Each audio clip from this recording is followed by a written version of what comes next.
let's talk books. Today, I would like to talk to you about the Courtney Crumrin graphic novel series. I do not currently have the first one, but the first one was basically just an introduction to Courtney.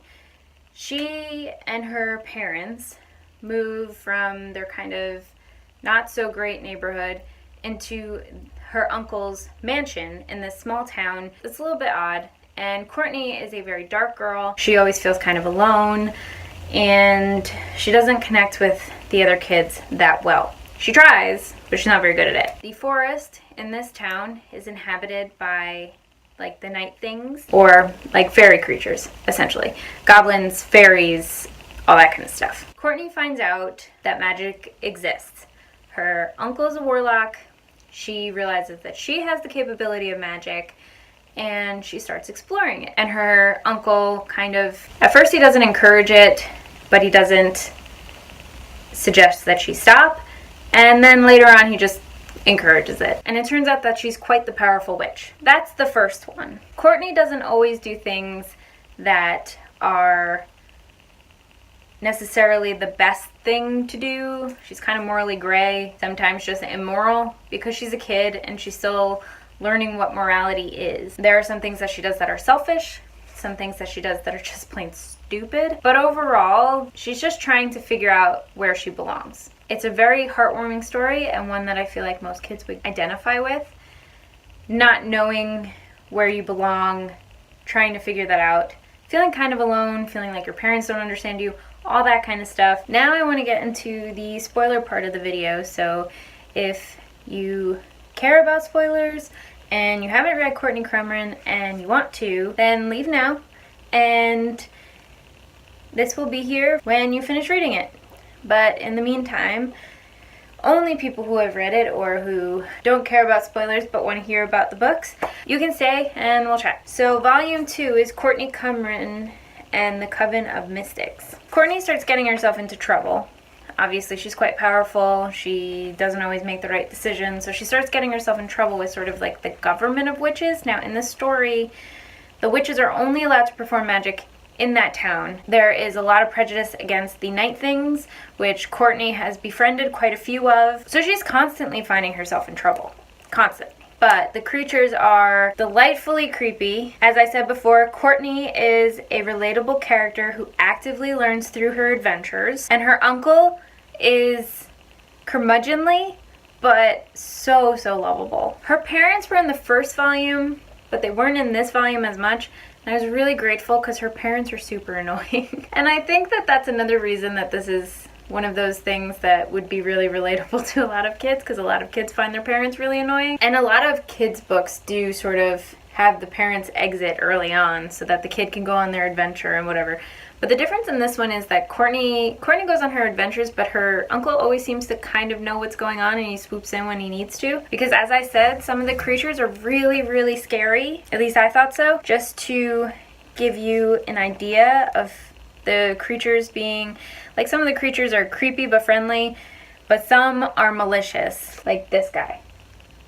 I mean, if I was a kid reading that, I'd find that pretty scary. I thought that that was cool because they didn't fluff it up, you know, for the kids, which is one of the reasons that I love Coraline as a book so much. The movie wasn't great, but the book Coraline is really scary. Like, as an adult, it scared me. And I find that Courtney Crumrin can be kind of scary like that too, but not quite as scary as Coraline. My only issue with this one is that the demon that I just showed you, she manages to outsmart him. It's the type of demon that once you're a target, he will stop at nothing to eat you. And somehow she managed to outsmart him, and that is like possibly the only plot hole in this one that I can think of. And for that reason, I gave it 4.5 stars. Volume 3 is called Courtney Crumrin and the Twilight Kingdom. This one was one of my favorites. This deals with the Twilight King, which is one of the fairies.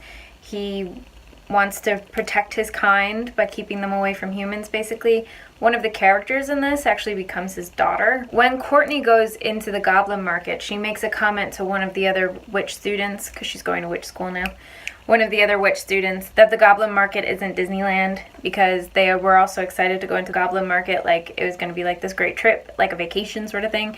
And they get there and, you know, they're kind of disappointed, and Courtney says, not really Disneyland, is it? That's just how Courtney is. She's very cynical, and for a child, it's kind of heartbreaking in a way, because she should see fairies as, oh, how cool, fairies. But she's very cynical, although she does always seem to think she can outsmart them.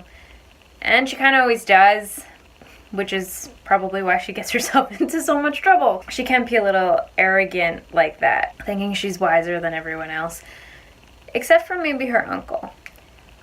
But even though she's so cynical, there's actually a point in the book where her uncle talks about how important it is that Courtney is who she is, and that they let her be who she is, and that she's going to change their world and things like that. And he says it's because Courtney has hope. And I think that's something that I really love about these graphic novels. It shows all these adults who are basically idiots and corrupt and not worthy of the power that they have. And then they show Courtney and the other kids who are gentle and kind and wise and powerful. And that is really amazing to me. But like I said, this is one of my favorites of the entire series, and I gave this one 5 stars. So when I read Twilight Kingdom, I thought, no way that this series gets better. This is going to be my favorite one, no doubt. And then I read the next one. I was like, this one's my favorite one. Courtney Crumrin and the Monstrous Holiday. Courtney goes on holiday with her uncle for the summer, doing all sorts of magic things and hunting monsters and all that good stuff. I love Courtney and I love her uncle and I love their interactions together. So this one was super fun because you get to see Courtney and her uncle interact, and you kind of get an idea of Courtney's uncle a little bit more. Up until this point, he's kind of the aloof mentor figurehead who's only there when she really needs him. Now he's around all the time, so she really gets to know him, and you find out he's got quite a bit of darkness in him, and that he's trying to protect Courtney from. And that's the thing that I really love about her uncle, actually. He knows that she's going to create mischief because she is a lot like him, so he knows what she's going to do to some degree, and he lets her do it, but then he wants to protect her, so he tries to stop her, and he's always kind of conflicted about this sort of seesaw that he kind of sits on of, I want to be there for her when she needs me, but I can't always be, and I want her to learn, but I want to protect her. So it's really heartwarming seeing them interact together, especially because you see that Courtney thinks she finally finds essentially her twin soul in her uncle. She thinks that she finally has a parental figure and all that, and then she realizes her uncle is human too, and he's going to screw up just like her parents did, and she just has to find a way to cope with that. So in this book, it really starts to delve into the process of disillusionment of growing up. So when you're a kid and you have all this hope and everything, and then things start happening that sort of start chipping away at you, and how to deal with that. That's why I think I love this one so much. It really delves into that kind of thing. It also has some amazing quotes that I literally had to stop after reading some of the lines in this one and just be like, wow, that is beautiful and heartbreaking, but mostly beautiful. The first one is from the story about when they're in this village with werewolves and trying to navigate who the good guys are and who the bad guys are, and it's not always as black and white as you think, and why did the humans become the way they are, and all that kind of stuff. And there's this line that one of the characters says, I think when you hate something hard enough, you usually end up looking just like it. I just thought it was such a beautiful line about the nature of human emotion. Kind of this line about how hatred makes you a monster. So this was the villagers hating the werewolves. Hatred makes you a monster. So even though they thought they were hating the monsters, they became it. The next quote that I really, really liked in this volume was, the heart must feel. To be strong, it must bleed. And this was in a story about vampires. It's all about how the vampiress basically stopped feeling, and she is a monster, but she's weak. Sometimes when you read a sentence like that, you just are just kind of, your breath kind of stops for a second. Like, oh my God, I wish I wrote that line. That's how I felt this entire volume. The third one that I wrote down, because I just couldn't get over how beautiful it was, and this is heartbreaking. This is around the time that Courtney starts losing hope and becoming disillusioned by life in general. But the ground crumbles beneath your feet, and someday you must fall. And the last one I wrote for this volume was, she felt like a lost ship after all the continents had sunk under the sea, wondering if there were any other ships out there on the endless,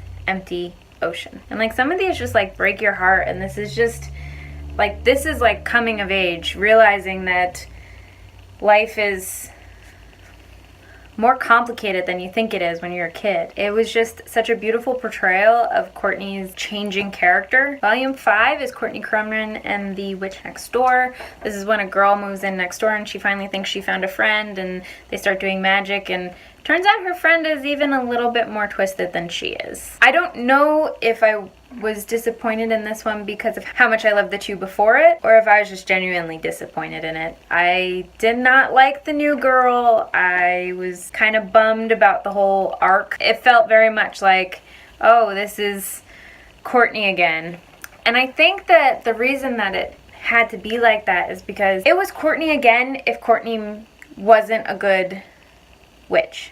Like, if Courtney actually was evil like the Coven wants to think she is. But this is kind of her foil showing you that Courtney actually is a good witch. Courtney is a good kid. Even though she didn't make all the best choices, she's still making pretty good ones. But in this one, my heart really was breaking for Courtney and her uncle. Like, her uncle is dying. Courtney misses him. She's scared for him. But because of that, Courtney begins taking on a more mature role, and you really see a lot of growth after this one. I think the combination of going away with her uncle and seeing all those different things, being disillusioned, and now seeing this girl make the same mistakes she did, but even worse, really makes her grow up. It makes her realize her mistakes and what she needs to do to be better. A big issue I had in this one was the character Templeton's redemption arc. He was connected to the person that Courtney fed to the demon, and he had been like seeking revenge on her. He ended up killing one of the Twilight King's daughters. He was supposed to be redeeming himself down in the Twilight Realm. And it was one of those redemption arcs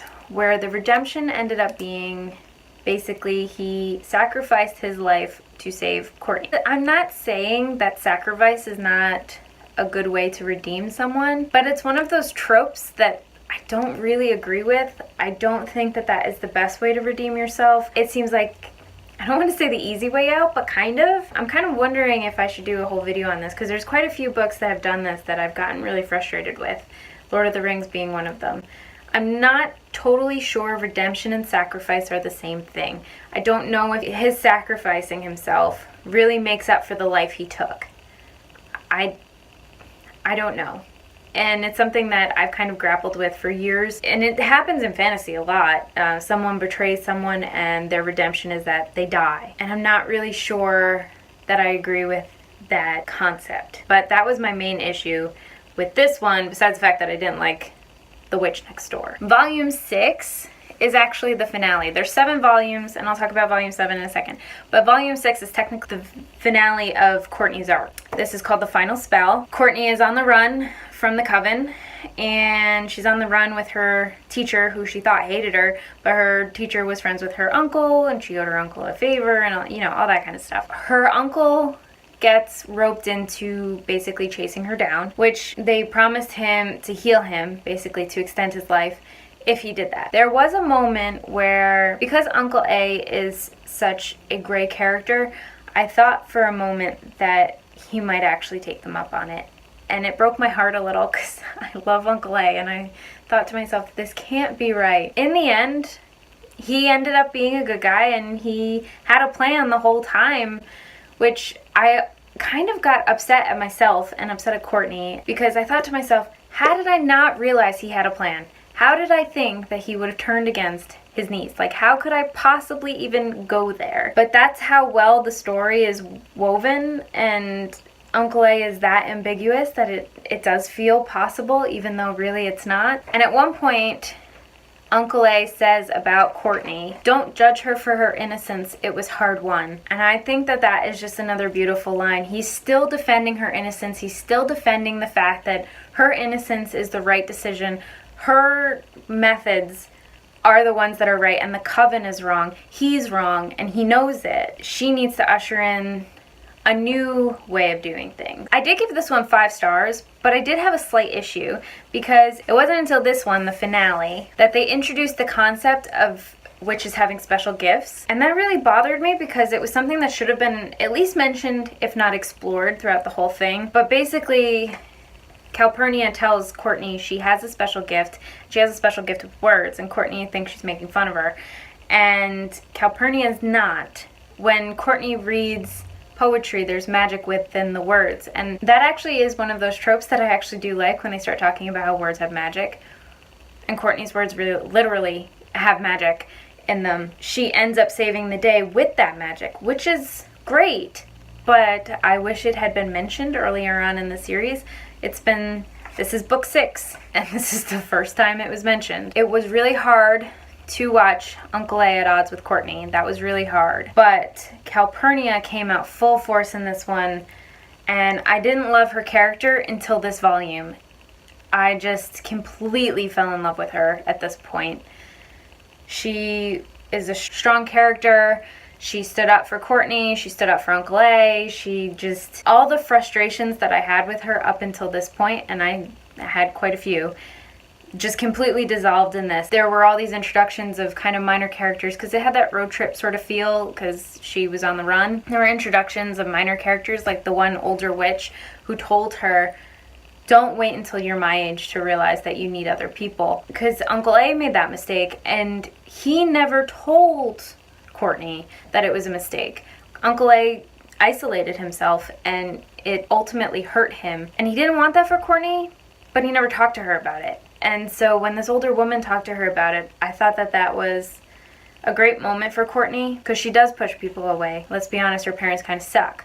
And then she thought her uncle let her down. So she thought literally everyone in her life had abandoned her at that point. It took this older woman who lived in a hut with her little golems and her big golems to get Courtney to see you can't run from people your whole life. The ending in this was really explosive, which on the one hand I was kind of like, so many things end with a huge explosive ending. Literally explosive. Like she blew everything up. But the culmination after the fact, how it ended up coming together after, the debris was everywhere, that was really good. The fact that at the end, Uncle A's brother, who would have died in the fairy world, and Uncle A would have died in the mortal world, they switched sides. So he sent his brother back to live with Courtney so she wouldn't be alone, and he could live in the fairy world with the one he loved. It was a very wrap it all up in a bow ending, but in this case it felt so satisfying and I was so glad that it came out that way. I wanted